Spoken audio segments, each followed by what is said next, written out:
भाईजान जखीरा अंदोज हुकूमत में बैठ गए, हम उनका कुछ नहीं कर सकते।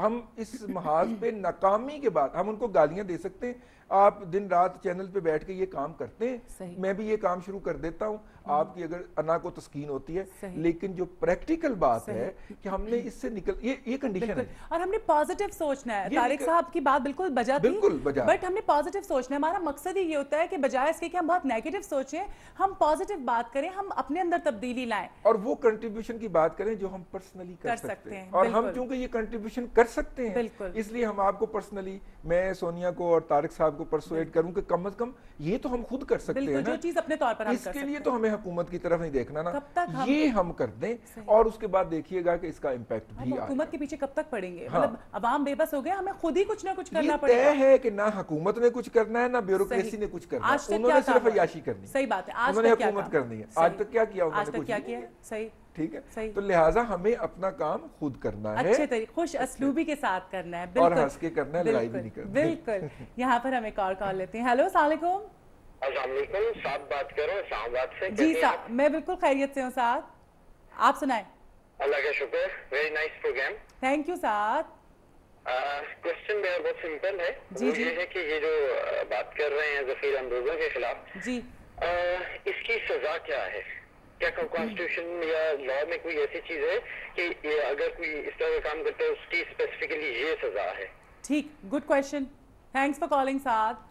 सजा क्या है? मुझे मेरा ख्याल है कि पहले ये 6 माह थी, अब बढ़ाई थी पिछले मुशर्रफ गवर्नमेंट के दौरान, और ये 2 से 3 साल कर दी गई थी। ठीक है, लेकिन मैं एक अगली ही सांस में ये बात पूरे एतमाद के साथ कहने को तैयार हूँ कि आज तक इसके ऊपर किसी को सजा हुई नहीं है। वही तो बात है कि जी किसी को सजा हुई नहीं है। क्यों?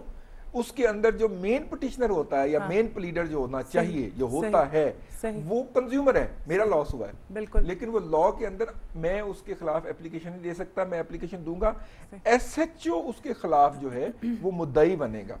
और एसएचओ तो आपको पता है ना, उसकी जरूरियात होती है, छोटे छोटे बच्चे होते हैं, वो अदालत में जाने से पहले ही मामला तय हो जाता है। ठीक है, लिहाजा इसके तहत किसी को सजा नहीं हुई आज तक। ये नॉर्मली पॉलिटिकल विक्टिमाइजेशन के लिए ये कानून इस्तेमाल हुआ है। लिहाजा जब इसमें तब्दीलियां भी हो रही थी तो यही कहा जा रहा था कि ये सियासी मुखालफिन के खिलाफ इस्तेमाल किया जाएगा। और हमारे यहाँ शटर पावर बड़ी है। आप देखिए, आपके एट सोर्स टैक्स कटता है अगर सैलरी मिलती है तो, मेरे यहाँ एट सोर्स टैक्स कटता है। ये हमारा जो शटर पावर है वो कोई टैक्स नहीं देता। सही, 17% है वो जीडीपी का जी, 22% एग्रीकल्चर, 17% ये जो हमारे रिटेलर है कोई टैक्स नहीं देते। वो टैक्स नेट में नहीं है, वो एक फिक्स टैक्स 500 रुपया, 400 रुपया, 200 रुपया पर दुकान दे के फारग हो जाते हैं। 1 करोड़ रुपए की आपकी सेल हो और 1000 रुपया आप टैक्स दे रहे हो डेली का। क्या बात है, इस कानून के सदके और वारी जाइए। सही, क्या? अच्छा, अब मुझे एक बात बताएं कि रमज़ान में जो यूटिलिटी स्टोर्स होते हैं उनका क्या किरदार होता है? मतलब सब्सिडी भी मुस्तहक अफराद को नहीं मिल पाती है, क्या फ़ायदा तो कुछ होता ही नहीं होता है? देखिए, यूटिलिटी स्टोर को भी ना हमने वो पॉवर्टी डिस्प्ले का एक बना दिया है।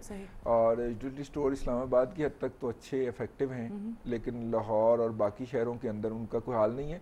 और ख़ास तौर पे पिछले 2 सालों में जो उनके अंदर लूटमार हुई और फिर वहाँ के वो जो इंचार्ज मिनिस्टर थे उनको भी प्राइस कंट्रोल कमेटीज का भी बताइएगा। टाइम प्राइस कंट्रोल जो है वो तो कोई ना होने के बराबर है, नॉन एग्जिस्टिंग है।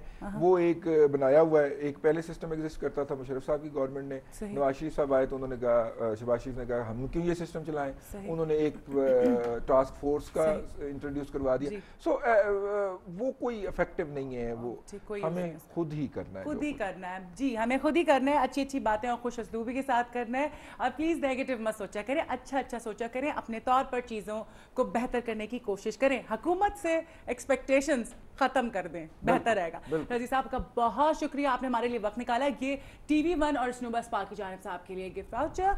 यहाँ पर हमारा ये सेगमेंट खत्म होता है। नेक्स्ट सेगमेंट में आपसे मुलाकात होती है, हमारे साथ रहिएगा।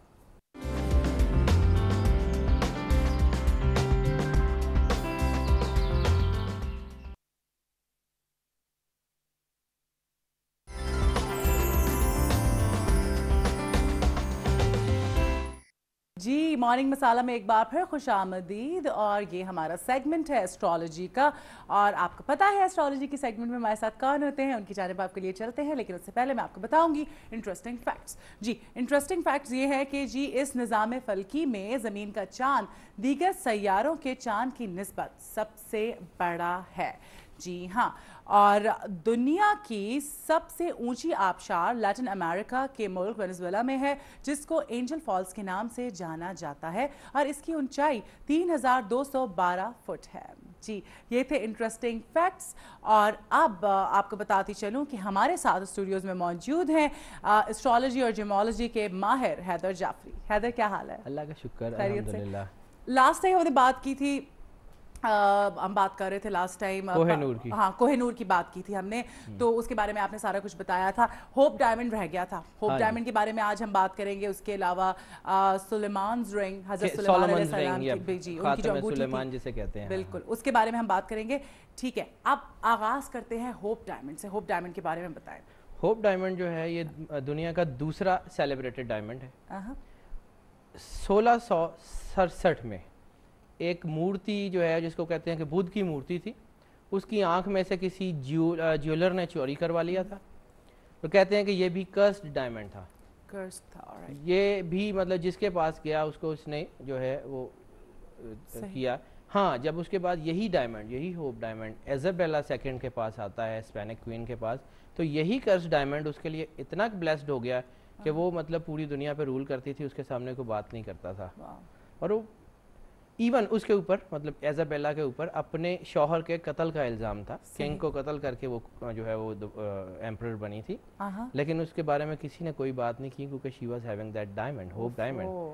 होप डायमंड जो है, इसका होप नाम ऐसे करा, सर थॉमस होप एक थे जिनसे ये मतलब ये मशहूर हुआ जिनके नाम से। सही। और इसकी आगाज़ वो जहाँ से बुद्ध की मूर्ति से चोरी हुआ और फिर ये कर्स्ड होता हुआ, ये 1949 तक की इसकी हिस्ट्री है। 1949 के बाद ये जो है ये हीरा इस वक्त इस म्यूज़ियम में मौजूद है फ्रांस में।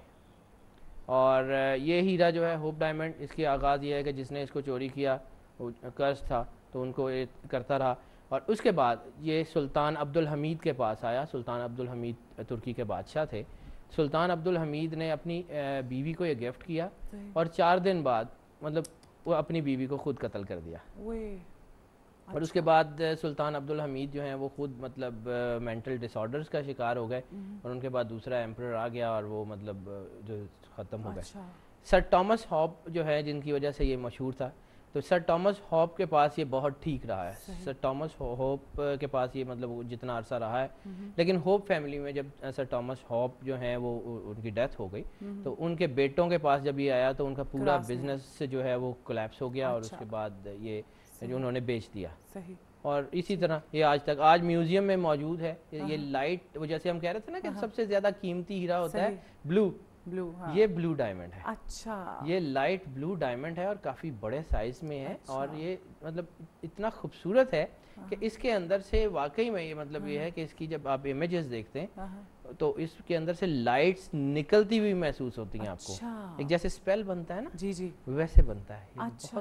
बहुत खूबसूरत डायमंड है। सही। अच्छा हैदर, ये बताइएगा कि ये भी कहा जाता है कि लेडी डायना को जो उनके बॉयफ्रेंड ने रिंग दी थी तोहफे में, डोरियल फायर ने, तो उसके बाद उनका एक्सीडेंट हो गया, और उसी उसमें जो हीरा लगा हुआ था उसी की वजह से जो है उनका उसी दिन एक्सीडेंट हुआ। बिल्कुल हुआ, ऐसे हुआ। क्या उसमें वजह है कि जब लेडी डायना के आदाद हम निकालते हैं, उसकी बर्थ को निकालते हैं, तो डायमंड उनको सूटेबल नहीं है।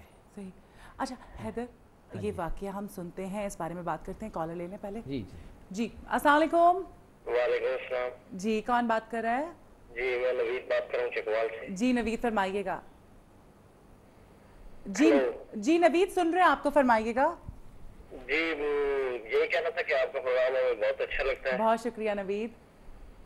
और कुछ कहेंगे आप? जी खासकर ये कि जैसे कि पहले मेहमान आए, उसके बाद दूसरे मेहमान आए, और प्रोग्राम में थोड़ी देर में काफी ज्यादा चीजों पर बहस हो सकती है। जी जी, तो आपका प्रोग्राम हमें बहुत अच्छा लग रहा है। बहुत शुक्रिया नवीद, बहुत शुक्रिया, थैंक्स फॉर कॉलिंग। अच्छा अब